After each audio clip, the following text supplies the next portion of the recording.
If you like this video, bless you.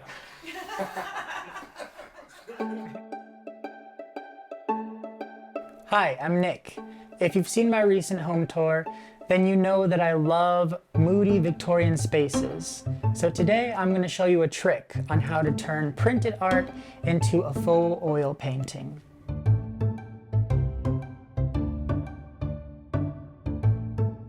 Alright, let's get started. So first I'm going to take some printed art that I found online.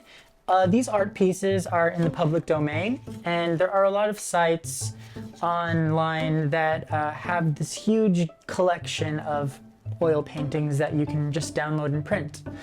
Today I'm going to work on Edvard Munch's The Scream and Van Gogh's Starry Night.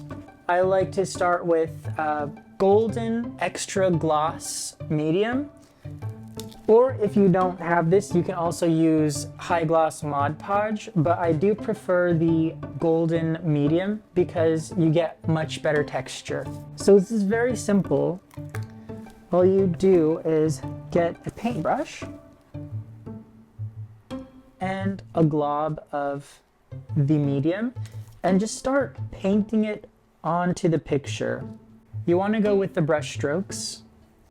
I chose these two paintings because their brush strokes are very prominent. And you just go over it as if you were painting it, basically. Since this medium is clear, you get all the texture, but the art still shines through. It also makes the color a lot more vibrant when it dries. I learned this trick while I was doing set design for theater. A lot of times doing theater projects is on a budget, so this is just something that I picked up along the way, and it's very therapeutic just going with the brush strokes like this. If you saw my home tour, you'd notice all of the artwork that I've done in this style. One of my favorites is a Picasso piece from 1918 that I found at a thrift store. Now that was just printed on a board, and adding this little detail really elevated the painting. Now, since we have all of the swirl lines going this way, and really you don't have to be so precise, so exact, you notice that these lines here are going straight, and we're just going to follow along with those. Painting is very therapeutic. So even if you don't know how to paint, this is just a very good way to relieve some stress. Now I really love The Scream. It's such a weird, scary embodiment of anxiety, and just painting it is just so cool. And now that all the paper has been covered with this gloss medium, I'm going to put this aside, and it'll take about an hour to dry, but you can see already that it's shining, and you can kind of see the brush strokes, but once it dries, they get a lot more prominent.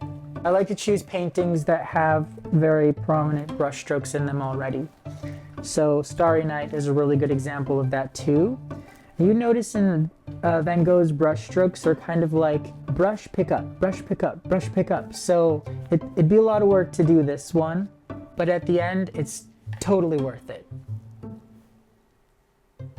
All right, I can do this forever, but I'm gonna put it aside for now and talk about the frames that I use for these kinds of paintings. So these frames I got from the thrift store. They're about $1 to $2, very inexpensive. One of my favorite frames are these open back frames. These frames are really chunky, and they usually have like a fabric or a velvet mat on the inside. They really make your painting stand out. When you're in the thrift store, don't just look for empty frames. You can always just buy something that has somebody's art in it and maybe just redonate that art and just take the frame. A lot of times people donate frames because they don't like the art inside them. So If you're gonna bring it into your house, make sure you love it. I like to look for a mixture of wood tones, some black, some gold, some wood, just to layer all the textures on the wall. It keeps the eye moving. And you can notice that if you refer back to my home tour, you'll see in my hallway that it's a bunch of different frames, but they all go together very cohesively. But the second one are just these photo frames, these vintage photo frames that have mats. Now, these don't have the fabric mat around them, but they still work, they still look great. So as long as they're wood and they look vintage and they look like they're from an older time, nobody will be able to tell. All right, I'm too impatient to wait for that to dry. So I made one already, just to show you how I frame it. Isn't it pretty? All right, so the way that I frame these is usually these come with some kind of backing or a mat. This one actually came with a photo mat, which is funny. I don't know if it went with it, but I'm gonna use the mat. If you don't have a mat with your open back frame, you could just use some cardboard or foam core board. So I just take a simple school glue stick and glue all the way around the mat or the cardboard if you're using it. And I use glue stick because if you use any kind of liquid glue, the painting starts to ripple, and we don't want any rippling in our painting. We just want it to easily go on. Additionally, you could use double-sided tape if you're not into glue, but glue's great. So I'm using the mat as a backing, and I'm not putting it on the painting.